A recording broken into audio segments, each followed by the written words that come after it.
മുശ്രിക്കീങ്ങളിൽ നിന്ന് ചില ആളുകളെ അയക്കുകയാണ്. അവർ പറയുന്നത്, നിങ്ങളിലേക്ക് വന്ന ഈ പ്രവാചകവാദവുമായി വന്ന മുഹമ്മദ് സ്വല്ലല്ലാഹു അലൈഹി വസല്ലം സത്യപ്രവാചകനാണോ അല്ലേ എന്ന് നിങ്ങൾക്ക് അറിയാൻ ഒരു വഴി ഞങ്ങൾ പറഞ്ഞു തരാം.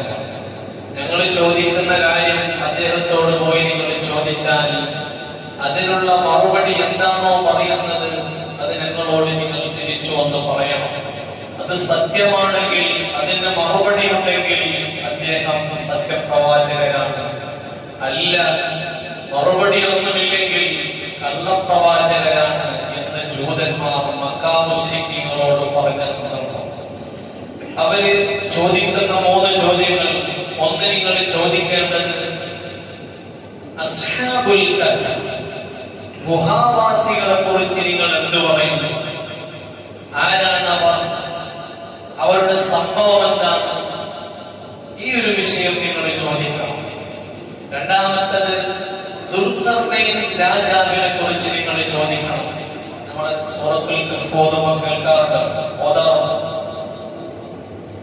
ഖാലൂ യാ ദുൽഖർനൈൻ ഇന്ന യഅജൂജ വമഅജൂജ മുഫ്സിദൂന ഫിൽ അർദ്. ആ ദുൽഖർനൈൻ രാജാവിനെ കുറിച്ച് ചോദിക്കണം. മൂന്നാമത്തത്, എന്താണ് ആത്മാവ് എന്ന് ചോദിക്കണം. ഈ 3 ചോദ്യങ്ങൾക്ക് ഉത്തരമുണ്ടോ എന്നാൽ സത്യപ്രവാചകരാണ്. അവർ അല്ലാഹുവിന്റെ റസൂലിന്റെ അടുത്തേക്ക് വന്നുകൊണ്ട് ചോദിച്ചു, ആരാണ് അസ്ഹാബുൽ കഹ്ഫ്? അല്ലാഹുവിന്റെ റസൂൽ പറഞ്ഞു, ഞാൻ പിന്നെ പറഞ്ഞു തരാം, നിങ്ങൾ പിന്നീട് വരാം. 15 ദിവസം വരെ അല്ലാഹുവിന്റെ റസൂലിന് വഹി ഇറങ്ങിയിട്ടില്ല. എന്തേ കാരണം? ചെറിയൊരു കാരണമുണ്ട്, ലാസ്റ്റ് പറയാം. അങ്ങനെ 15 ദിവസത്തിന് ശേഷം മുഖറബുൽ അംലാഖ് മലക്ക് ജിബ്രീൽ അലൈഹിസ്സലാത്തു വസ്സലാം അതുകൊണ്ട് ഓതിക്കൊടുക്കുകയാണ്, അം ഹസിബ്ത അന്ന അസ്ഹാബൽ കഹ്ഫി വറഖീം കാനൂ മിൻ ആയാതിനാ അജബാ. സൂറത്തുൽ കഹ്ഫിന്റെ തുടക്കം ഞാൻ പറയുന്നില്ല, ചരിത്രത്തിന്റെ ഭാഗം മാത്രം. ഒരുപാട് കാര്യങ്ങൾ പഠിക്കാനുള്ള സ്ഥലം.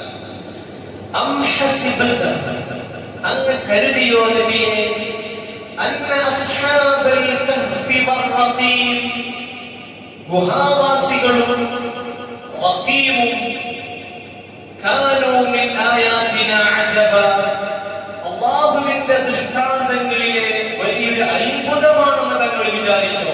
വിചാരിക്കണ്ട, അതൊരു വലിയൊരു അത്ഭുതമല്ല. അതിനേക്കാളും വലിയ അത്ഭുതങ്ങൾ ഒരുപാടുണ്ട്. അസ്ഹാബുൽ കഹ്ഫിന്റെ കഥ, റഖീമിന്റെ കഥ, അതിന് വലിയ അത്ഭുതമാണെന്ന് വിചാരിച്ചോ? തങ്ങളെ അതൊരു അത്ഭുതമല്ല, അതൊന്നും വലിയ അത്ഭുതമല്ല. കാരണം ആകാശഭൂലോകങ്ങളെ സൃഷ്ടിച്ച് സംവിധാനിക്കുന്ന റബ്ബിന്റെ ആ ഒരു സൃഷ്ടിപ്പില്ലേ, അതിനോളം വലിപ്പമില്ല, അതിനോളം വലുതല്ല ഈ അസ്ഹാബുൽ കഹ്ഫിന്റെ കഥ. റഖീമിന്റെ കഥയും. എന്താണ് റഖീം? റഖീം നമ്മൾ ഓതുമ്പോൾ ശ്രദ്ധിച്ചില്ല, റഖീം. ആ റഖീം എന്ന് പറഞ്ഞാൽ മഹാരഥന്മാരായ ഖുർആൻ പണ്ഡിതന്മാർ, മുഫസ്സിരീങ്ങൾ പല അർത്ഥങ്ങളും പറഞ്ഞിട്ടുണ്ട്. ഖുർആൻ വായിക്കുമ്പോൾ ഓതുമ്പോൾ അങ്ങനെയാണ് മനസ്സിലാക്കുന്നത്. മുഫസ്സിരീങ്ങൾ എന്താണോ പറഞ്ഞത് അതുപോലെ മനസ്സിലാക്കുന്നത്. റഖീം എന്ന് പറഞ്ഞാൽ അസ്ഹാബുൽ കഹ്ഫിന്റെ ചരിത്രവും അവരുടെ പേരും അവരുടെ കുടുംബവും അവരുടെ ജീവിതവും എല്ലാം എഴുതി വെക്കപ്പെട്ട ഒരു പലക, കല്ലിനാലുള്ള അല്ലെങ്കിൽ ഈയത്തിനാലുള്ള ഒരു പലകയാണ് റഖീം. അം ഹസിബ്ത അന്ന അസ്ഹാബൽ കഹ്ഫി വറഖീം, അസ്ഹാബുൽ കഹ്ഫ് എന്ന യുവാക്കളുടെ അവരുടെ ചരിത്രങ്ങൾ എഴുതി വെക്കപ്പെട്ട റഖീം കാനൂ മിൻ ആയാതിനാ അജബാ, അത് വലിയ അത്ഭുതമാണെന്ന് നിങ്ങൾ വിചാരിക്കണ്ട. അതിനേക്കാളും വലിയ അത്ഭുതങ്ങൾ ലോകത്ത് പലതുമുണ്ട് നബിയേ. പക്ഷേ ഇത് റബ്ബിന്റെ ഒരു ദൃഷ്ടാന്തമാണ്, ഇതൊരു വലിയൊരു സംഭവമാണ്. പക്ഷേ അതിനേക്കാളും വലിയ മുഅ്ജിസത്തുകളും അത്ഭുതങ്ങളുമുണ്ട്. എന്നിട്ട് അല്ലാഹുവിന്റെ ഖുർആൻ പറയാണ്, إذ أوى الفتية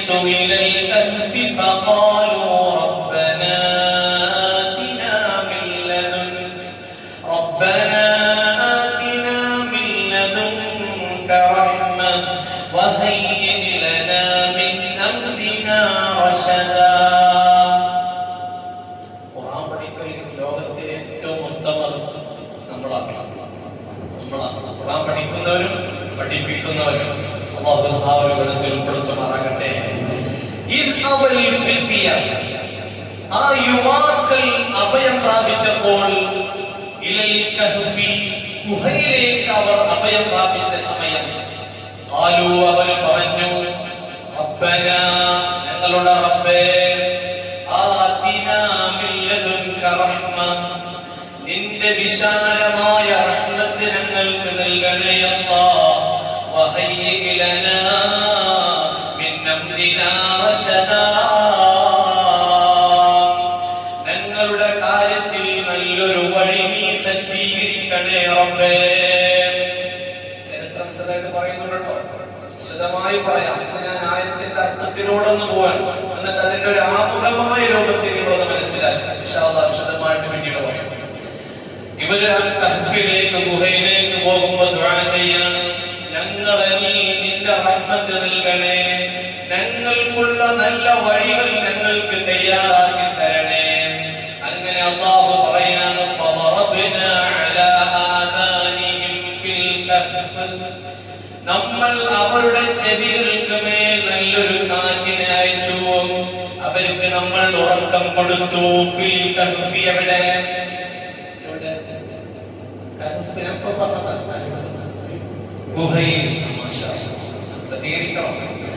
ഗുഹയിൽ നമ്മൾ അവർക്ക് ഉറക്കം കൊടുത്തു. ഒരുപാട് വർഷക്കാലം നമ്മൾ അവർക്ക് ഉറക്കം കൊടുത്തു.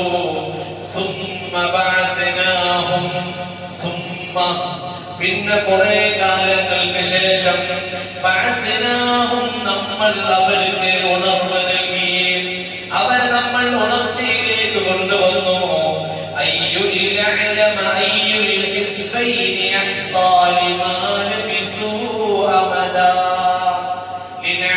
നമ്മൾ അറിയാൻ വേണ്ടിയാണ്. രണ്ട് വിഭാഗങ്ങളിൽ നിന്ന് ആരാണ്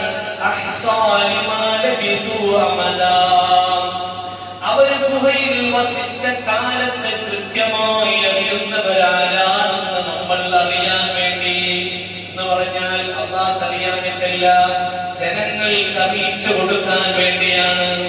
എത്ര കാലമാണ് ഇവർ ഗുഹയിൽ വസിച്ചത്? എത്ര വർഷമാണ്? ദിവസങ്ങളാണോ, മാസമാണോ, വർഷമാണോ? ഇവിടെ നമ്മൾ ചിന്തിക്കേണ്ടത്, ഒരു ദിവസം സമ്പൂർണമായി ഉറങ്ങാൻ നമുക്ക് പറ്റുമോ? രാവിലെ മുതൽ പിറ്റേ ദിവസത്തെ രാവിലെ നമുക്ക് ഉറങ്ങാൻ പറ്റുമോ? നമ്മളെ സമ്മതിക്കണം അല്ലേ? ഒരു ദിവസം മുഴുവനായിട്ട് ഉറങ്ങാൻ കഴിയില്ല. വെളിച്ചം അടിച്ചാൽ നമ്മുടെ കണ്ണിന് ഉണർവ് വരും, നമ്മുടെ കൽവിന് ഉണർവ് വരും. എന്നാൽ അല്ലാഹു ഉറങ്ങുന്ന എത്ര വർഷം പറയാം. അങ്ങനെ അല്ലാഹു പറയാണ്, ഇത് പറഞ്ഞിട്ട് റബ്ബ് ഇതിന് ചുരുക്കം മാത്രം പറഞ്ഞു. ഇതിന് ഷോർട്ടായിട്ടാണ് അല്ലാഹു പറയുന്നത്. ഇവരെ നമ്മൾ ഗുഹയിലേക്ക് പോയി, ആ ഗുഹയിൽ നമ്മൾ വർഷങ്ങളോളം ഉറങ്ങിക്കിടത്തി. സംഭവത്തിന്റെ വിശാലമായ തലത്തിലേക്ക് എത്തിയിട്ടില്ല. ശേഷം അല്ലാഹു വിശദമായി പറയാണ്, തങ്ങളെ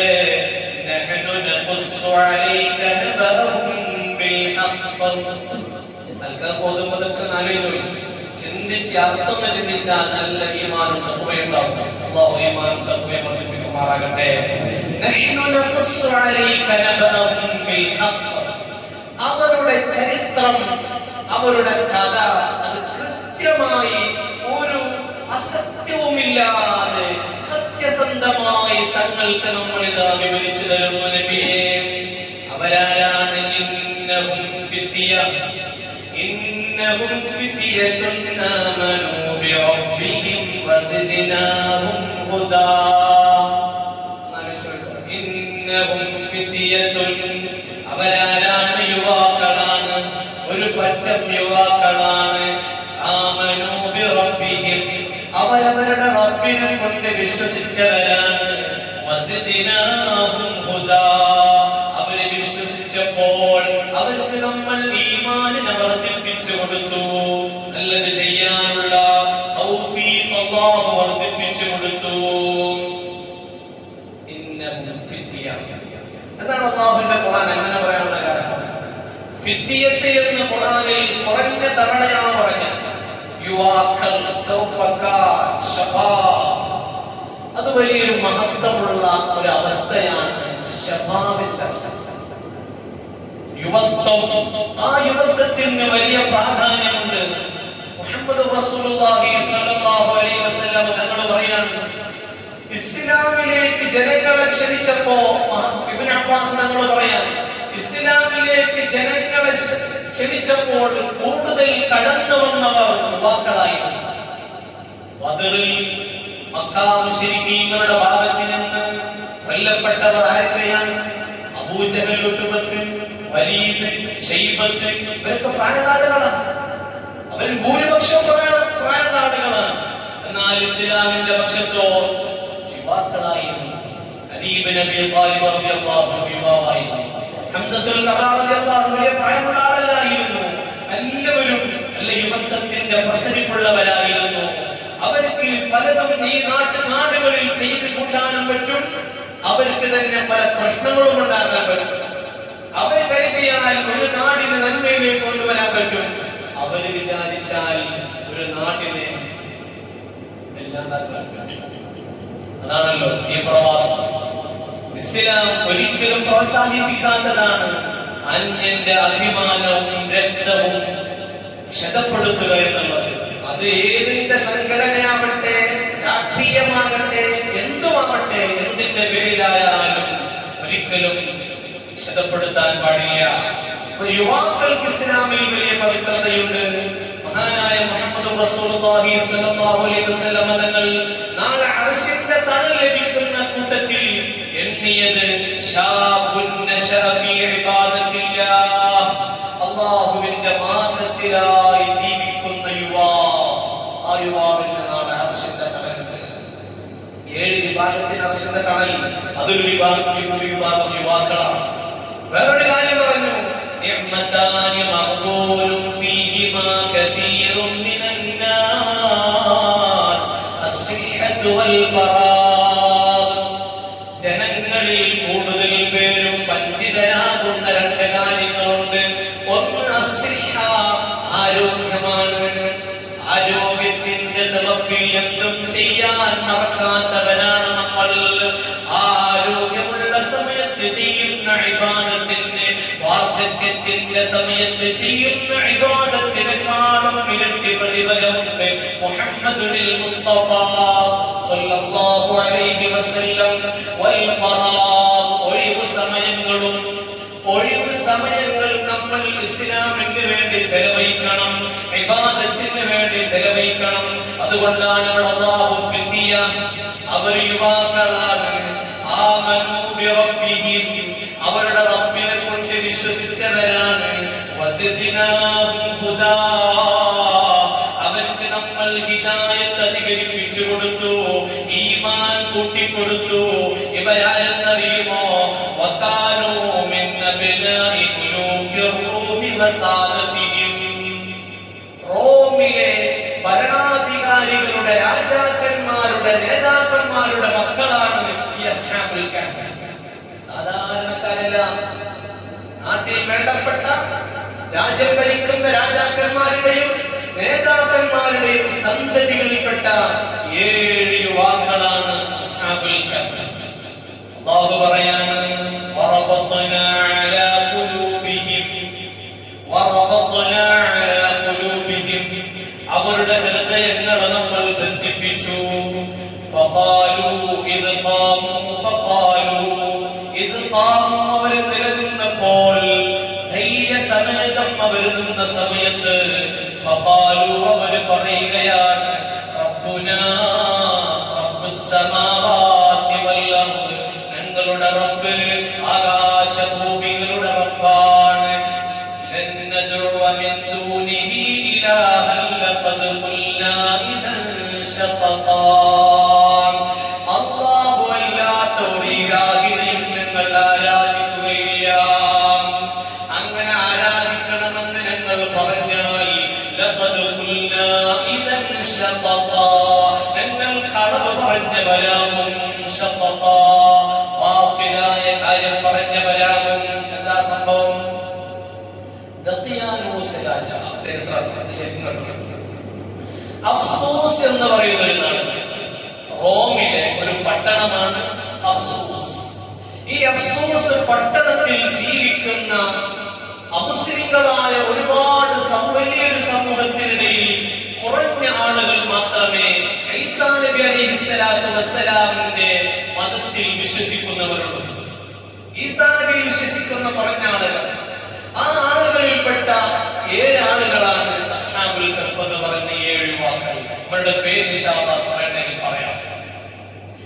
ഈ അഫ്സൂസ് എന്ന നാട്ടിലേക്കാണ് ആ നാട്ടിലെ റോമിലെ ഭരണാധികാരിയാകുന്ന ദഖിയാനൂസ് രാജാവ് കടന്നു വരുന്നത്. ദഖിയാനൂസ് രാജാവ് കടന്നു വന്ന് അവിടെയുള്ള ആളുകളോട് എല്ലാവരോടും പറഞ്ഞു, നിങ്ങൾ നമ്മളുടെ ആരാധ്യ വസ്തുക്കൾ ആരാധിക്കണം. അല്ലാത്ത ആരാധനകൾ, നമ്മുടെ മതത്തിൽപ്പെടാത്ത മറ്റു ആരാധനകൾ നിർവഹിക്കുന്നവരെ അറസ്റ്റ് ചെയ്ത് നിങ്ങൾ എന്റെ മുമ്പിലേക്ക് കൊണ്ടുവരണം എന്ന് ദഖിയാനൂസ് രാജാവ് ഉത്തരവിട്ടു. ജനങ്ങൾ, അദ്ദേഹത്തിന്റെ അനുയായികളായ വിശ്വാസികൾ, ബിംബാരാധകർ, മുശ്രിക്കീങ്ങൾ, അവർ അങ്ങോട്ടും ഇങ്ങോട്ടും ഓടി. ആരൊക്കെയാണ് നമ്മുടെ മതത്തിൽ വിശ്വസിക്കാത്തവർ അവരെ പിടികൂടാൻ തുടങ്ങി, പലരെയും കൊന്നു തള്ളി. ആ സമയത്താണ് അവരുടെ നാട്ടിൽ വലിയൊരു ഉത്സവം നടക്കുന്നത്. എന്താണ് ഉത്സവം? ഇവിടെ നമ്മുടെ നാടുകളിലൊക്കെ പലയിടത്തും പല മതസ്ഥരുടെയും ഉത്സവങ്ങളും നേർച്ചകളൊക്കെ നടക്കാറുണ്ടല്ലോ. അതുപോലെ വർഷത്തിൽ നടക്കുന്ന ഒരു ഉത്സവത്തിന് രാജാവും ആ രാജ്യത്തുള്ള എല്ലാ വിശ്വാസികളും ഈ ഉത്സവത്തിന് വേണ്ടി, ആഘോഷത്തിന് വേണ്ടി പുറപ്പെടുകയാണ്. അങ്ങനെ പുറപ്പെട്ടു. ഈ 7 യുവാക്കളും ഈ പരിപാടിക്ക് പോയി. ഇവരുടെ കൂടെ ഇവരുടെ കുടുംബക്കാരും, വാപ്പയും ഉമ്മയും മക്കളും എല്ലാ സഹോദരങ്ങളും എല്ലാവരും കൂടി ആ ആഘോഷത്തിന് പോയപ്പോ ഇവര് ആ ആഘോഷ പരിപാടിയെ ഒന്ന് നിരീക്ഷിക്കുകയാണ്. ആഘോഷ പരിപാടിയെ ഒന്ന് നിരീക്ഷിക്കാൻ, എന്താണ് ഇവിടെ നടക്കുന്ന പരിപാടി, ഇവരെന്താണ് ചെയ്തു കൂട്ടുന്നത്. അങ്ങനെ അവര് കണ്ടു, ഈ ജനങ്ങൾ മുഴുവനും ഇവർക്ക് വേണ്ട ഇവരുടെ കരങ്ങളാൽ നിർമ്മിച്ചെടുത്ത ബിംബങ്ങൾക്ക് മുമ്പിൽ ആരാധന അർപ്പിക്കുകയാണ്, സുജൂദ് അർപ്പിക്കുകയാണ്. ആ ബിംബങ്ങൾക്ക് വേണ്ടിയിട്ട് അറവ് നടത്തൽ. ഈ ഒരു രംഗം കണ്ടപ്പോ ഇവർ 7 ചെറുപ്പക്കാരും മെല്ലെ മാറി നിന്നു. എന്നിട്ട് അവർ അവിടെ ഇവിടെയും ബോൾ കൊണ്ട് കളിക്കാൻ തുടങ്ങി. വടി കൊണ്ടും ബോൾ കൊണ്ടും. അങ്ങനെ ജനങ്ങളുടെ ശ്രദ്ധയിൽ നിന്ന് മാറിയിട്ട് ഞങ്ങൾ കളിക്കുന്നു, നിങ്ങളെ കൂടെ ഉണ്ട് എന്നാലോ ഇല്ല, ആ ഒരു ലെവലിൽ അവരൊക്കെ കളിക്കാൻ തുടങ്ങി. അപ്പൊ ആളുകൾക്ക് വലിയ കുഴപ്പമൊന്നുമില്ല. ഒരു പ്രത്യേക മസിൽ പിടിച്ചു മാറി നിൽക്കുന്ന ആളുകളൊന്നുമല്ല. പിന്നെ പ്രായത്തിന്റെ ആ ഒരു തളപ്പ് കൊണ്ട് അവർ ചെയ്യാൻ അങ്ങനെ മനസ്സിലാക്കിക്കോളും. അങ്ങനെ ഇവരെന്താക്കി മാറി നിന്നപ്പോ അവരിൽപ്പെട്ട ഒരു മുതിർന്ന ഒരാൾ ഒരു മരത്തിന്റെ തണലിൽ പോയി. ആ മരത്തിന്റെ തണലിൽ പോയി എന്നിട്ട് ഇങ്ങനെ ചിന്തിച്ചു, ഇവരിപ്പോ ചെയ്തു കൂട്ടിയത് എന്തൊക്കെയാണ്? കല്ലിനല്ലേ ആരാധന അർപ്പിച്ചത്? ഈ കല്ലിനാണോ ആരാധന അർപ്പിക്കേണ്ടത്? ഈ കല്ലിനെയും സൃഷ്ടിച്ച റബ്ബില്ലേ? ഈ ജനങ്ങളെയും സൃഷ്ടിച്ച റബ്ബില്ലേ? ഈ അണ്ടകടാഹമകിലും മടക്കി ഭരിക്കുന്ന ഒരു നാഥനില്ലേ? ആ സൃഷ്ടാവിനല്ലേ സുജൂദ് ചെയ്യേണ്ടത്? ഇവിടെ നമ്മൾ എടുത്തു വായിക്കണം. അല്ലാഹുവിന്റെ ഔലിയാക്കളുടെയും അമ്പിയാക്കളുടെയും മഖബറയുടെ മുൻപിൽ പോയി സുജൂദ് ചെയ്യുന്ന വിവരമില്ലാത്ത ആളുകളുണ്ട്. അത് ഹറാമാണ്. അത് അറിവില്ലാത്തത് കൊണ്ട് ചെയ്തു പോകുന്നതാണ്. അങ്ങനെ കണ്ടാൽ അവരെ നമ്മൾ ഉപദേശിക്കൽ നമ്മുടെ ബാധ്യതയാണ്. അത് ഇടയിലൊന്ന് സൂചിപ്പിച്ചെന്ന് മാത്രം. അങ്ങനെ ഇവരിങ്ങനെ ചിന്തിച്ചപ്പോ ഈ ഒരു മനുഷ്യൻ, ഇവരിൽപ്പെട്ട ഒരാളുടെ മരത്തിന്റെ താഴെ ഇരുന്നിങ്ങനെ ചിന്തിച്ചപ്പോ കൂടെ ഒരാളിങ്ങനെ വരുന്നവരുടെ അയാളോട് ചോദിച്ചു, നിങ്ങൾ കണ്ടോ അവര് ചെയ്യുന്ന പരിപാടി? എന്തൊക്കെയാ അവർ കൂട്ടുന്നത്? ഞാൻ അവർ ചെയ്യുന്ന കാര്യങ്ങളൊക്കെ കണ്ടു. എനിക്ക് മനസ്സിലായി അത് നിരർത്ഥകമാണ്, അതിൽ ഒരു ഉപകാരവുമില്ല. ഇവർക്ക് ഉപദ്രവവും ഉപകാരവും ചെയ്യാത്ത ഈ കൽക്കഷ്ണങ്ങൾ ഇവർക്ക് എന്ത് ചെയ്യാനാ? അതുകൊണ്ട് അത് ബാധ്യതാണെന്ന് മനസ്സിലായതുകൊണ്ട് ഞാനിതാ മാറി നിൽക്കുന്നു. അപ്പടുത്തേക്ക് വേറൊരാൾ വന്നു. ആള് വന്നു പറഞ്ഞു, എനിക്കും അതേ അഭിപ്രായം തന്നെയാണ്, ഞാൻ അതിനോട് യോജിക്കുന്നില്ല. രണ്ടാളും ഒരുമിച്ച് കൂടി. ഇവരാദ്യം പരിചയമുള്ള ആളുകളെല്ലായിരുന്നു. അവർ പരിചയപ്പെടുന്ന സമയം ഈ സമയത്താണ്, ആഘോഷവേളയിലാണ്. അങ്ങനെ മൂന്നാമത്തെ ആൾ വന്നു. അയാൾ പറഞ്ഞു, എന്റെ അഭിപ്രായം തന്നെയാണ്, എനിക്കും ഇതിനോട് യോജിപ്പില്ല. 7 ആളുകളും ഒരുമിച്ച് കൂടി. അവർ അല്ലാഹുവോട് ഒരുമിച്ച് കൂട്ടുകയാണ്. പരിചയമില്ലാത്ത 7 യുവാക്കളെ അതാ ഈമാനിന്റെ പേരിൽ ഒരുമിച്ച് കൂട്ടുന്നു. ഈമാനിന്റെ പേരിൽ ഒരുമിച്ച് കൂട്ടാൻ ഈ പള്ളിയിൽ അല്ലാഹു നമ്മൾ ഒരുമിച്ച് കൂട്ടിയത്, അങ്ങ് മലപ്പുറം ജില്ലയിലെ എന്നെ ഇവിടെ ഒരുമിച്ച് കൂട്ടിയത് ഈമാനിന്റെ പേരിലാണ്. അല്ലാഹു നമ്മുടെ ഈമാൻ നമുക്ക് തരുമാറാകട്ടെ, ഹുസ്നുൽ ഖാത്തിമ നൽകുമാറാകട്ടെ. ഈ ഈമാനിന്റെ പേരിൽ 7 ആളുകളെ ഒരുമിച്ച് കൂടി. അവരോട് ഇരുന്ന് ചർച്ച ചെയ്യാൻ ഈ പരിപാടിക്ക് നമ്മൾ നിൽക്കരുത്. അങ്ങനെ അവരെന്ത് ചെയ്തു? ദിവസങ്ങളിൽ മുന്നോട്ട് പോയപ്പോ അവരതാ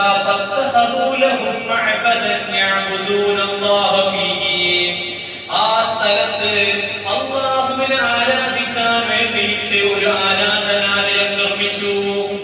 ഒരു ആരാധനാലയം അവർ നിർമ്മിക്കുന്നു, അവർക്ക് ഇബാദത്ത് ചെയ്യാൻ. അങ്ങനെ അവിടെ നിസ്കാരവും നോമ്പും ദിക്റും തസ്ബീഹും തഹ്മീദും എല്ലാം അവർ ചെയ്തുകൊണ്ടിരിക്കുമ്പോ ഫഅറഫ ബിഹിം ഖൗമുഹും, ആ നാട്ടുകാർ ഇവരെ തിരിച്ചറിഞ്ഞു. ഇവർ നമ്മുടെ മതത്തിലല്ല എന്ന് തിരിച്ചറിഞ്ഞു. ഫബശൗ ബിഅംദിഹിം ഇലാ മലികിഹിം, ക്രൂരനായ ഭരണാധികാരിയാകുന്ന ദഖിയാനൂസ് രാജാവിനോട് ഇവരുടെ വിഷയം ബോധിപ്പിച്ചു. ഇങ്ങനെ കുറച്ച് അപകാരമുണ്ട്. നമ്മൾ ആകാശത്തിലൊന്നും അവർ പങ്കെടുക്കുന്നില്ല. അവര് നമ്മുടെ കൂട്ടത്തിൽ പെട്ടവരല്ല. നിങ്ങൾ പറയുന്ന മതത്തിലല്ല ഈ 7 യുവാക്കളുള്ളത്. അതുകൊണ്ട് അവരെ പിടികൂടണം. രാജാവ് അവരെ വിളിപ്പിച്ചിട്ട് ചോദിച്ചു, എന്താ നിങ്ങളുടെ ഉദ്ദേശം?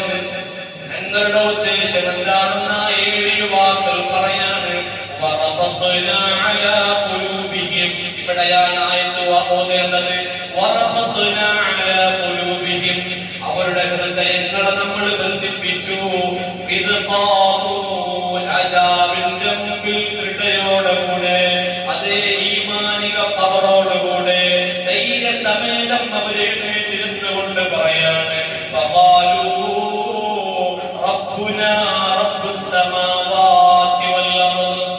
രാജാവിന്റെ ചോദ്യാണ്, നിങ്ങൾ ആരെയാണ് ആരാധിക്കുന്നത്? നമ്മുടെ ദൈവങ്ങളിലെ ഒരുപാടെണ്ണം, അവരല്ലേ ആരാധിക്കേണ്ടത്? നിങ്ങൾ ഞങ്ങൾക്ക് പരിചയമില്ലാത്ത ആരെയാണല്ലോ നിങ്ങൾ ആരാധിക്കുന്നത്. അതുകൊണ്ട് ഈ മതത്തിലേക്ക് കടന്നു വരണം. അപ്പോൾ അവർ പറഞ്ഞു,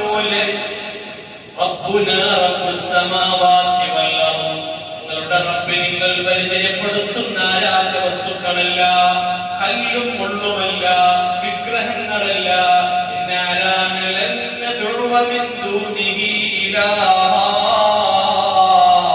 അല്ലാഹുവല്ലാത്ത ഒരു ആരാധനയും നിങ്ങൾ ആരാധിക്കുകയില്ല.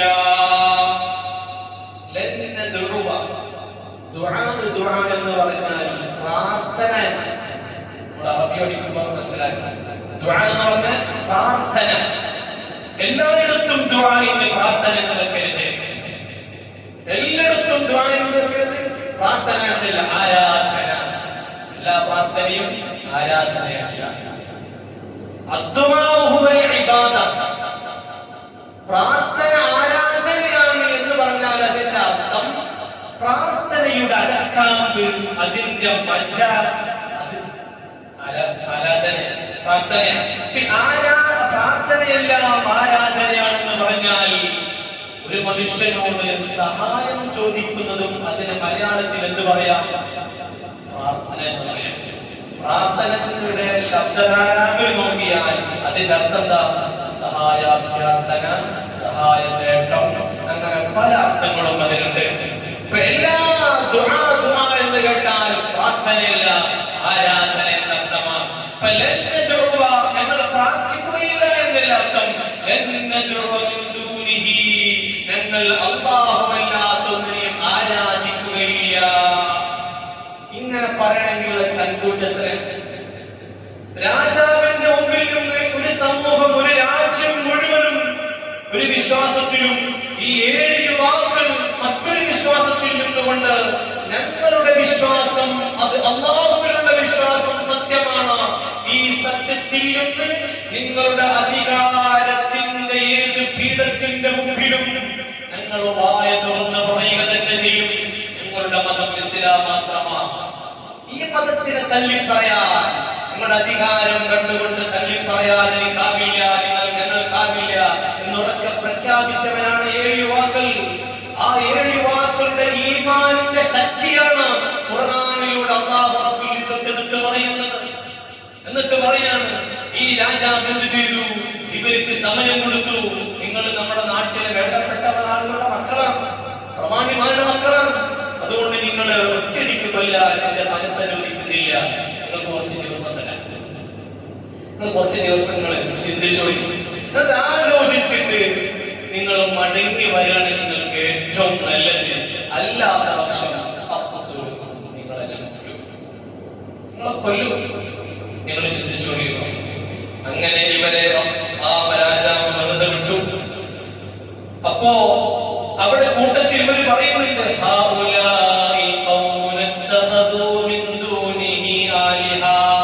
രാജാവിനോട് അവരൊരു കാര്യം കൂടി പറഞ്ഞു, ഈ ഞങ്ങളുടെ കുടുംബക്കാരും വാപ്പയും സഹോദരങ്ങളും നാട്ടുകാരും എല്ലാവരും ഞങ്ങളുടെ കൗമാണ്, ഞങ്ങളുടെ വിഭാഗമാണ്.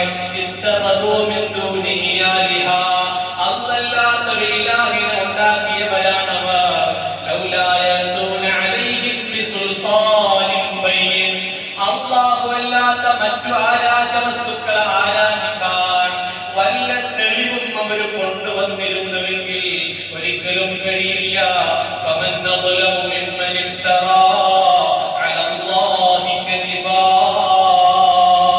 അല്ലാഹുവിന്റെ മേൽ കളവിനെ കെട്ടിച്ചമക്കുന്നവരെക്കാളും വലിയ അക്രമിയാരുണ്ട്.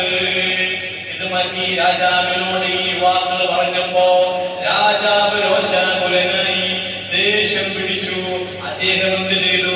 ഇവർക്ക് സമയം കൊടുത്തു. ഇപ്പൊ കൊല്ലുന്നില്ല, നിങ്ങൾ പിന്നീട് മടങ്ങി വാ. അങ്ങനെ വരതാ ഈ രാജാവിന്റെ ഒരു ഇളവ് കിട്ടിയപ്പോ അവരാ ഗുഹയിലേക്ക് പോവുകയാണ്. ഗുഹയിലേക്ക് അവർ പോവാണ്. അവർ തീരുമാനം അതാണ്. ഇവർ പറയാണ്, പരസ്പരം പറയാണ്, നിങ്ങൾ നിങ്ങളുടെ കുടുംബക്കാരെ ഒഴിവാക്കുന്നുവെങ്കിൽ അല്ലാഹുവല്ലാതെ അവർ ആരാധിക്കുന്ന വസ്തുക്കളെയും നിങ്ങൾ ഒഴിവാക്കുകയാണെങ്കിൽ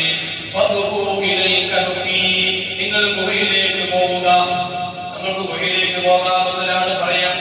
നമ്മൾക്ക് ഏറ്റവും സുരക്ഷിതമായ സ്ഥലം ഗുഹയാണ്, അവിടെ ഒളിച്ചു നിൽക്കാം. കുറഞ്ഞ ആളുകളാകുന്ന നമ്മൾ അവരോട് പോരാടിയിട്ട് കാര്യമില്ല, നമ്മളെ കൊല്ലുക തന്നെ ചെയ്യും. അതുകൊണ്ട് നമുക്ക് ഗുഹയിലേക്ക് പോകാം. അല്ലാഹുവിന്റെ റഹ്മത്ത് അവൻ നമുക്ക് വിശാലമാക്കി തരും.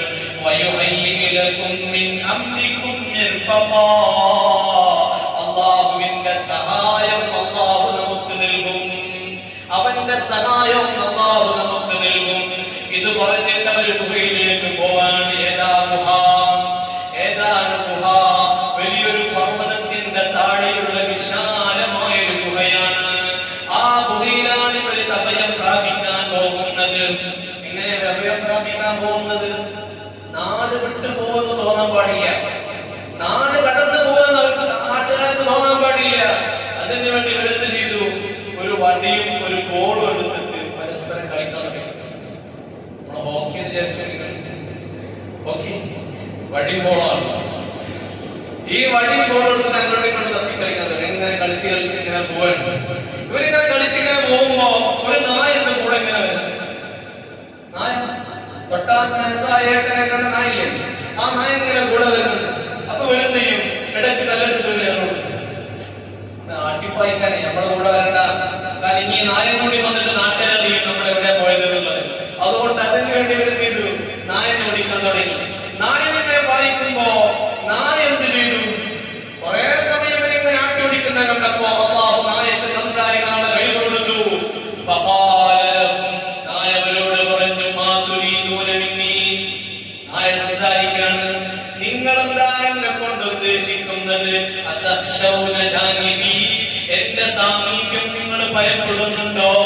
ഞാൻ നിങ്ങളെ കൂടെ ഉണ്ടാവുന്നത് നിങ്ങൾക്ക് പേടിയാണോ? പേടിക്കണ്ട, ഞാൻ നിങ്ങൾക്ക് കാവൽ നിൽക്കുന്ന നായയാണ്.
പ്രകൃതിയെ ഒരു ചേഞ്ച് വരുത്തി, പ്രകൃതിയിൽ ഒരു മാറ്റം വരുത്തി. സൂര്യനെ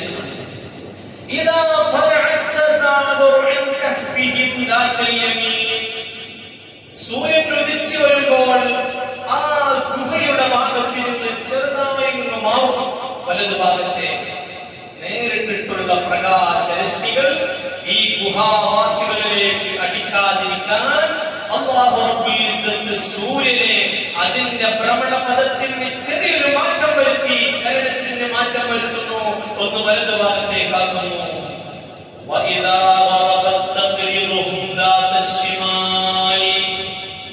ആ സൂര്യൻ അസ്തമിക്കുന്ന സമയത്ത് സൂര്യൻ അവർ ഒഴിവാക്കുകയാണ് ഇടതു ഭാഗത്തേക്ക്.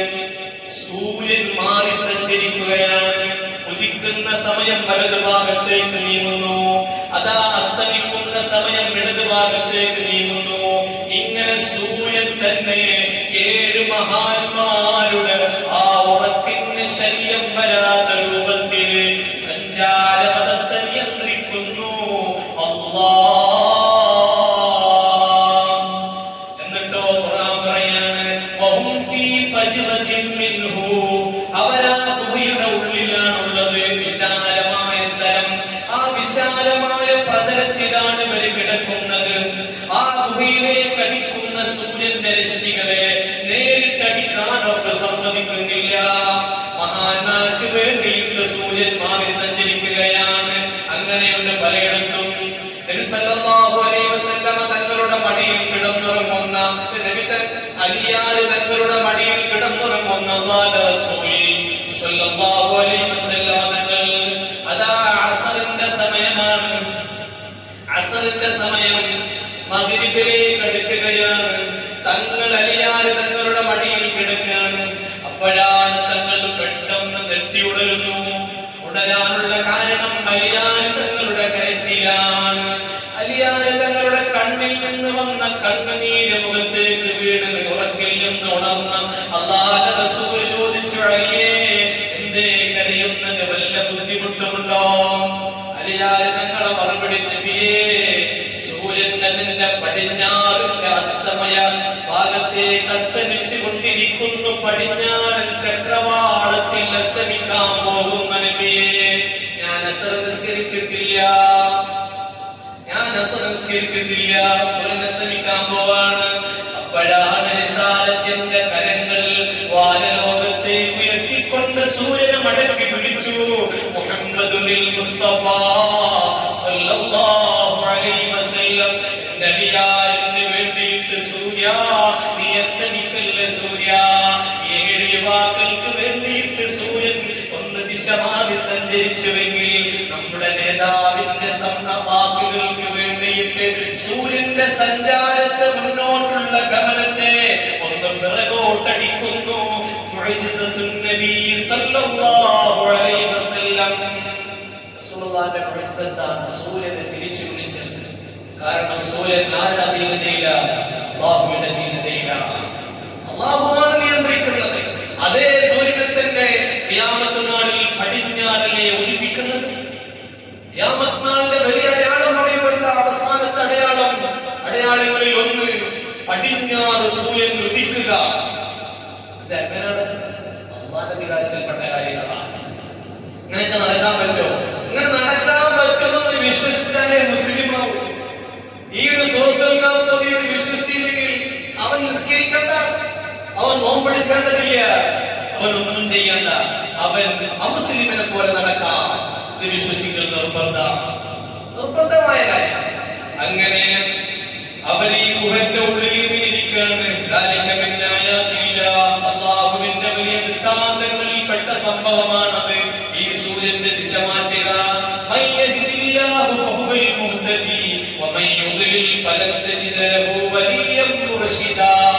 അല്ലാഹു ഹിദായത്ത് കൊടുത്താലേ അവർക്ക് ഹിദായത്ത് ലഭിക്കൂ. ആർക്ക് ഹിദായത്ത് ലഭിച്ചിട്ടുണ്ടോ അതെല്ലാം കൊടുത്തവൻ അല്ലാഹുവാണ്. എന്റെ സമ്മതം കൊണ്ടോ എന്റെ പ്രവർത്തനം കൊണ്ടോ നമ്മുടെ ആരുടെയും അധികാരം കൊണ്ടോ നമ്മുടെ പ്രവർത്തനങ്ങൾ കാരണമായിട്ടോ ലഭിച്ചതല്ല ഈമാൻ. അല്ലാഹുവിന്റെ ഔദാര്യം മാത്രം. വഴി പിഴച്ചവർ അള്ളാഹുവിന്റെ വിധിയാണ്. എന്നിട്ട് അള്ളാഹു പറയാം വീണ്ടും ചരിത്രം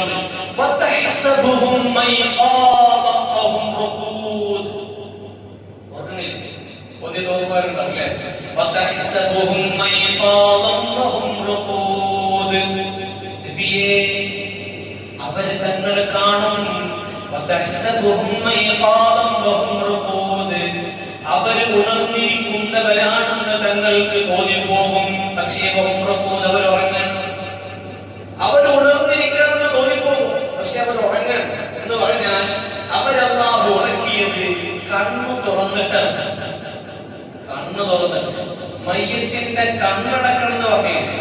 അതെന്തിനാ കണ്ണടക്കണം? ആദ്യം തന്നെ ചെയ്യേണ്ടത് മയ്യത്ത് പരിപാലനത്തിൽ ഫസ്റ്റ് ചെയ്യേണ്ടത് കണ്ണ് കൂട്ടണം പെട്ടെന്ന്, അല്ലെങ്കിൽ ഉറച്ചു പോയാൽ ചുരുവെള്ളം കൊണ്ട് മെല്ലെ മെസ്സേജ് ചെയ്തിട്ട് ഒന്ന് അടക്കണം. കാരണം ഈ കണ്ണു തുറന്നിരുന്നാൽ ജീവനില്ലാത്ത അവസ്ഥയും കണ്ണു തുറന്നിരിക്കലും അത് ആളുകളെ ഭയപ്പെടുത്തും, പേടിച്ചു പോകും. ഒരാളിങ്ങനെ ഉറങ്ങുമ്പോ കണ്ണു നോക്കുന്ന ഉറങ്ങുന്ന അവസ്ഥ അടുത്തു പോകില്ല, നമ്മളിങ്ങനെ പേടി വരും. അപ്പൊ അള്ളാഹു പറയാണ് ഈ അസ്ഹാബുൽ കഹ്ഫിനെ ഉറക്കിയത് കണ്ണു തുറന്നിട്ടാ. പക്ഷേ അവർ ഉറങ്ങണം. കാണുമ്പോ കണ്ണു തുറന്നിട്ടാണെങ്കിലും ഉണർന്നിരിക്കുന്ന പോലെയാണെങ്കിലും അവർ ഉറങ്ങിയിരുന്നു. ഈ അസ്ഹാബുൽ കഹ്ഫിനെ ചരിത്രത്തിന്റെ മറ്റൊരു അഭിപ്രായത്തിൽ മഹാന്മാർ പറയുന്നതായി കാണാം. ദഖ്യാനൂസ് രാജാവ് ഇവരെ കുറിച്ച് അന്വേഷിക്കാൻ പറഞ്ഞു. കുറെ ദിവസങ്ങളായിട്ട് കാണുന്നില്ല. അന്വേഷിക്കാൻ ഇറങ്ങിയപ്പോ ഈ ഗുഹാമുഖത്ത് വന്ന് നോക്കിയപ്പോ അതാ ഗുഹന്റെ ഉള്ളിൽ 7 യുവാക്കൾ കിടന്നുറങ്ങുന്നുണ്ട്. 7 യുവാക്കൾ കിടന്നുറങ്ങുന്നുണ്ട്. ഇത് കണ്ടപ്പോ ദഖ്യാനൂസ് രാജാവും അനുയായികളും എന്ത് ചെയ്തു? ഇവര് ഉറങ്ങല്ല, ഉണർന്നിരിക്കണം. അതുകൊണ്ട് വിശന്ന് ചാവട്ടെ എന്നും പറഞ്ഞ് അവരുടെ പൂട്ടിയിട്ടു എന്നും ചരിത്രത്തിൽ കാണാം. അള്ളാഹു അങ്ങനെയാണ് ഉറക്കിയത്, കണ്ണു തുറന്ന്. എന്നിട്ട് അള്ളാഹു പറയാണ് വനുഖല്ലിബുഹും ദാതൽ യമീനി വദാതൽ ശിമാൽ. കാലങ്ങളോളമായിട്ട് ഉറക്കല്ലേ? അപ്പൊ അതിനൊരു ചെറിയൊരു പരിപാടിയുണ്ട്. ദാതൽ യമീനി വദാതൽ ശിമാൽ, വലതു ഭാഗത്തേക്കും ഇടതു ഭാഗത്തേക്കും അങ്ങോട്ടും ഇങ്ങോട്ടും നമ്മൾ അവരെങ്ങനെ മറിച്ചുകൊണ്ടേയിരിക്കും. രോഗി, കിടപ്പിലായ രോഗിയെ, നിത്യരോഗിയെ ഒരേ അവസ്ഥയിൽ ഇങ്ങനെ കട്ടിലിൽ കിടത്തിയാൽ ചർമ്മത്തിന്റെ വ്യത്യാസങ്ങൾ വരും, രക്തോട്ടത്തിന് അവിടെ വ്യത്യാസങ്ങൾ ഉണ്ടാകും, സർക്കുലേഷൻ കൃത്യമായി നടന്നുകൊള്ളണമെന്നില്ല, കൈകാലുകൾ കുളുക്ക് വരും, കുഴച്ചിൽ വരും. അതില്ലാതിരിക്കാൻ എന്ത് വേണം? അല്ലാഹു റബ്ബുൽ ഇസ്സത്ത് മനുഷ്യന്റെ ആ ഒരു ആരോഗ്യത്തിന്റെ ഒരു വിഷയം കൂടി ഈ ആയത്തിലൂടെ ഉണർത്തുകയാണ്. തുടർച്ചയായിട്ട് കിടക്കുന്നാല് ഇടക്കൊന്ന് അങ്ങോട്ടും ഇങ്ങോട്ടും ചിരിച്ചു കൊടുക്കണേ. പ്രായത്തിൽ നൊപ്പയെ നമ്മുടെ ഉമ്മമാരും സഹോദരിമാരും ചെയ്യുന്ന കണ്ടില്ലേ? ഇങ്ങനെ ഇടക്കൊന്ന് അങ്ങോട്ടും ഇടയ്ക്ക് ഇങ്ങോട്ടും രാവിലെ മറിച്ചു കൊടുക്കും. ഇതേ പരിപാടി അല്ലാഹു റബ്ബുൽ ഇസ്സത്ത് ചെയ്യാണ്. വനുഖല്ലിബുഹും ദാതൽ യമീനി വദാതൽ ശിമാൽ. അതായത് വർഷത്തിൽ 2 തവണ അവരെ അങ്ങോട്ടും വലത്തോട്ടും ഇടത്തോട്ടും തിരിച്ചു കിടത്താറുണ്ട് റബ്ബുൽ ഇസ്സത്ത്. അത് മലക്കിന്റെ പരിപാടിയാണ്. ഇബ്നു അബ്ബാസ് തങ്ങൾ പറഞ്ഞു, ലൗലം തഖല്ലബു, അവരെ മറിച്ചു കിടത്തിയിട്ടില്ലെങ്കിൽ അവരെ ഭൂമി തിന്നുകളയും, ഭൂമി അവരെ തിന്നുകളയും, പുഴുക്കൾ വരും. അതിന്റെ റബ്ബുൽ ഇസ്സത്ത് എന്ത് ചെയ്തു? ആവശ്യമുള്ള ചൂട് കൊടുത്തു, ആവശ്യമുള്ള തണുപ്പും കൊടുത്തു. എന്നിട്ടോ ഇടക്കുന്ന ശരീരങ്ങൾ അങ്ങോട്ടും ഇങ്ങോട്ടും മറിച്ചു. കേൾക്കണോ? വകൽബുഹും ബാസിതുൻ ദിറാഇഹി ബിൽ വസീദ്. ഗുഹാമുഖത്ത് വകൽബുഹും, ഖുർആനിന്റെ പ്രയോഗം നോക്കണം. വകൽബുഹും, അവരുടെ നായ, നായ എന്നല്ല, അവരുടെ നായ, ബാസിതുൻ ദിറാഇഹി ബിൽ വസീദ്, ഈ ഗുഹാമുഖത്ത് തന്റെ കൈകൾ നിവർത്തി വെച്ചുകൊണ്ട് ഇങ്ങനെ കിടന്നുറങ്ങുകയാണ്. ആ നായയും ഇവരെ കൂടെ ഉറങ്ങുകയാണ്. ആ നായന്റെ ഒരു ബഹുമാനം നോക്കി. അവരുടെ നായ എന്നാ പറഞ്ഞത്. ആ നായന്റെ ഒരു ബഹുമാനം നമ്മൾ കിട്ടിയിരുന്നെങ്കിൽ രക്ഷപ്പെടായിരുന്നു. അല്ലാഹു നമ്മുടെ സ്വർഗ്ഗത്തിൽ നടത്തട്ടെ. ഈ നായ സ്വർഗ്ഗത്തിലാണ്, ഈ നായ സ്വർഗ്ഗത്തിലാണ്. സ്വർഗ്ഗത്തിൽ കിടക്കുന്ന 10 ജീവികളുണ്ട്. അതിൽ ഒരു ജീവിയാണ് അസ്ഹാബുൽ കഹ്ഫിന്റെ കൂടെ പോയ നായ. നായയുടെ പേര് ഖിത്മീർ. ഇബ്നു അബ്ബാസ് റളിയല്ലാഹു പറയുന്നത്, ഇബ്നു കസീർ അവരുടെ തഫ്സീർ രേഖപ്പെടുത്തുന്നുണ്ട്. ഖിത്മീർ എന്ന് പറയുന്ന ഈ നായ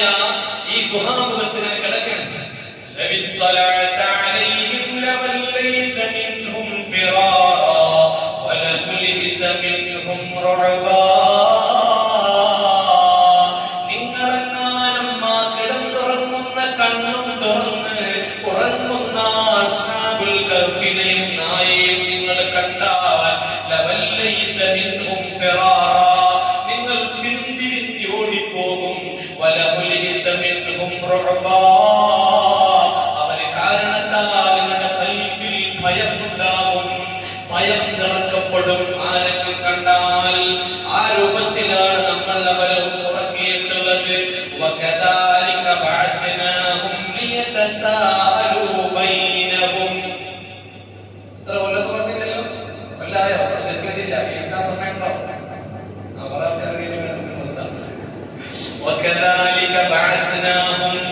അപ്രകാരം തന്നെ, എപ്രകാരം അവരെ ഉറക്കിയതുപോലെ തന്നെ. ബോഡിക്ക് വ്യത്യാസമില്ല, ചർമ്മത്തിന്റെ ചുളിവില്ല, മുടിക്ക് നിര ബാധിച്ചിട്ടില്ല, കൈകാലുകൾക്ക് നിറം വ്യത്യാസം വന്നിട്ടില്ല, ഒന്നുമേ ഇല്ല.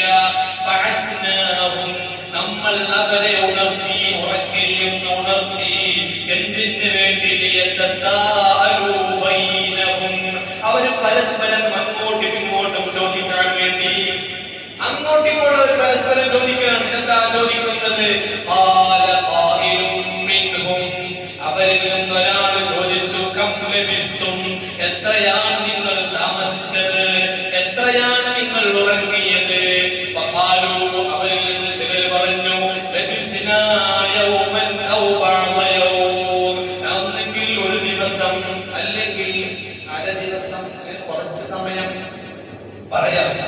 നമ്മൾ ഉറങ്ങിയതിനാണ് ഒരു ദിവസം, അല്ലെങ്കിൽ കുറഞ്ഞ ഒരു ദിവസത്തിന്റെ കുറച്ച് ഭാഗം, അത്ര നമ്മൾ ഉറങ്ങിയിട്ടുള്ളൂ. ഇവർക്ക് അത്രേ ഫീൽ ചെയ്തിട്ടുള്ളൂ. അല്ലാഹുവിനെ ശ്രദ്ധിക്കൂ. ഖബറിലെ ശിക്ഷ വിശ്വസിക്കട്ടെ. ഖബറിലെ ശിക്ഷയെ രക്ഷയുണ്ടെന്നുള്ള വിശ്വാസം ഉള്ളതുകൊണ്ട് നമ്മൾ മുസ്ലിമായത്. അല്ലേ മുസ്ലിമാവും? ഇല്ല, അങ്ങനെ വിശ്വാസമല്ലേ കാഫിറ. ആ ഖബറിലെ ശിക്ഷ ഉണ്ടെന്നുള്ളതിന്റെ തെളിവെന്താണ്? അല്ലാഹു നമ്മുടെ ജീവിതത്തിൽ നൽകിയത് സ്വപ്ന. എങ്ങനെ തെളിവാകാം എന്ന് ചിന്തിച്ചു. അങ്ങനെ ഇവർ പറയാണ്, നമ്മൾ താമസിച്ചത്, ഉറങ്ങിയത് ഒരു ദിവസമോ അല്ലെങ്കിൽ കുറഞ്ഞ ദിവസത്തിന്റെ കുറഞ്ഞ ഭാഗം. എന്നിട്ട് അവർ അവസാനം എവിടെത്തി? നമ്മൾക്കൊരു തീരുമാനത്തിലെത്തൂല. അതുകൊണ്ട് അവർ ഈമാനുള്ള ആളുകളാണ്. അവരെ പകയായിട്ടൊന്നും പറഞ്ഞില്ല. അവര് പറഞ്ഞു, റബ്ബുകും അഅലമു ബിമാ ലബിസ്തും. നമ്മൾ എത്ര ഉറങ്ങി എന്നുള്ളത് അല്ലാഹുവിനറിയാം. അവസാനത്തെ അല്ലേ, നമ്മളൊന്നും അറിയില്ലെങ്കിൽ നമ്മള് അറിയില്ലാതെ വെച്ചിട്ട് ഇങ്ങനെ ചാടി കളിക്കും. അറിയില്ലെന്നുള്ള ബോധം. മനുഷ്യന്റെ ഏറ്റവും വലിയ അറിവ് എന്താ? ഏറ്റവും വലിയ അറിവ് അറിയില്ലാന്നുള്ള അറിവാണ്. അറബിയിലൊരു വാക്കുണ്ട്, ജാഹിൽ. ജാഹിൽ, ജഹിൽ, വിവരക്കേട്, അറിവില്ലായ്മ. ഈ അറിവില്ലായ്മ, അതായത് അറിവില്ലായ്മയെ അറിയാത്ത അവസ്ഥയ്ക്ക് അറിവിൽ എന്താ പറയാറ്? ജഹില് മുറക്കുന്നത്. ജഹില് മുറക്കുന്നത് തന്നെ പമ്പരട്ടി, പട്ടിചാഹിൽ. മലപ്പുറം ഭാഷയിൽ പട്ടിചാഹിൽ എന്നാ പറയാം. അപ്പൊ വിവരമുണ്ടെങ്കിലേ സംസാരിക്കാവൂ. ഇവരെല്ലാതെ ഇങ്ങനെ ഉരുളാൻ പാടില്ല. അതാണ് സൂറത്തുൽ കഹ്ഫ് പഠിപ്പിക്കുന്നത്. നിങ്ങൾ എത്രയാണ് ജീവിച്ചത്, താമസിച്ചത് എന്ന് ഏറ്റവും അറിവുള്ളവൻ നിങ്ങളുടെ റബ്ബാണ്. അതുകൊണ്ട് നിങ്ങൾ ഒരു കാര്യം ചെയ്യണം.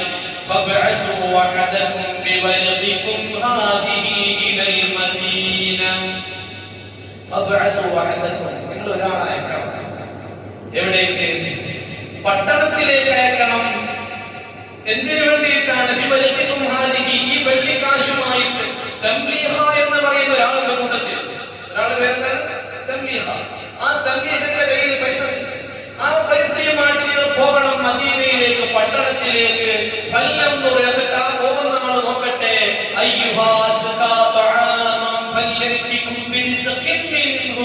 ആ പണവുമായി പോയി നല്ലൊരു ഭക്ഷണം അയാൾ കൊണ്ടുവരട്ടെ. നല്ല വിശപ്പുണ്ട്. എത്ര ഒരു ദിവസം അവരെ ചിന്തയിൽ എത്രയേ ഉള്ളൂ. അപ്പൊ അവര് പറയാണ്, നമ്മൾ നല്ല ഭക്ഷണമായി കൊണ്ടുവരും. ഇയാൾ പോയിട്ട് അങ്ങാടി പോയാൽ നല്ല ഭക്ഷണം കിട്ടും. പക്ഷെ പോകുമ്പോ ശ്രദ്ധിക്കണം. പോകുമ്പോ നല്ല ശ്രദ്ധിക്കണം. അടുപ്പിച്ച അവസ്ഥയിലാണ്. പോകുന്നില്ല. ആ പോകുന്നാണ് വളരെ രഹസ്യമായി കൊണ്ടുപോകണം. വളരെ രഹസ്യമായിട്ടായിരിക്കണം പോകേണ്ടത്. പരസ്യത്തിന് നമ്മൾ കാരണം ദക്കിയാനൂസിന്റെ ഇടയിൽ നിന്ന് രക്ഷപ്പെട്ടു വന്നതാ. നമ്മൾ ഇന്നലെ ഉറങ്ങിയതല്ലേ. എന്നിട്ട് കണ്ടാൽ പിടിച്ചു കൊല്ലും നമ്മളെ. അതുകൊണ്ട് നിങ്ങൾ വളരെ രഹസ്യമായി സൂക്ഷ്മതയോടെ കൂടെ പോകണം. ഇടയിൽ ഒരു കാര്യം എന്ന വാക്കാണ് ഖുർആനിന്റെ മധ്യഭാഗം. മുസ്ഹഫിന്റെ മധ്യഭാഗം ഏതാണ്? സൂറത്തുൽ കഹ്ഫിലെ വൽയതലത്തഫ്. അതാണ് സെൻട്രൽ, നടുമധ്യ സെൻട്രൽ മൂന്ന് ഭാഷ പറയാം. നോക്കിക്കോ, വലാ യുശ്രികന്ന ബികും അഹദാ. പറയുന്നത് വലാ യുശ്രികന്ന ബികും അഹദാ. നിങ്ങൾ ഒരാളെ കുറിച്ചും നിങ്ങൾ പറയരുത്. ഒരാളെ കുറിച്ചും ഈ കുഴിയിൽ വസിക്കുന്ന നമ്മുടെ ഒരു കഥയും നമ്മൾ ഇവിടെയാണ് താമസിക്കുന്നതെന്ന് ഒരാളും പറയരുത്, ഒരാളും അറിയരുത്, അറിയിക്കാനും പാടില്ല. ആ ലെവലിൽ നല്ല സീക്രട്ടായി കൊണ്ടുപോകണം. ഇന്നഹും യദ്ഹറു അലൈക്കും യർജുമൂക്കും ഔ യുഈദൂക്കും ഫീ മില്ലതിഹിം. ഇന്നഹും യദ്ഹറു അലൈക്കും, അവരെങ്ങാനും നിങ്ങളെ കണ്ടെത്തിയാൽ, തിരിച്ചറിഞ്ഞാൽ, മനസ്സിലായാൽ, യർജുമൂക്കും, അവർ നിങ്ങളെ എറിഞ്ഞു കൊല്ലും.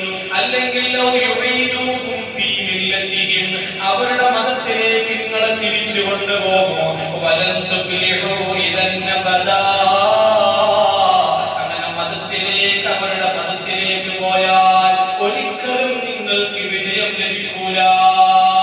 അതുകൊണ്ട് എങ്ങനെ പോകണം? വളരെ സൂക്ഷ്മതയോടെ, ആരും അറിയാതെ പോകണം. അങ്ങനെ അല്ലാഹു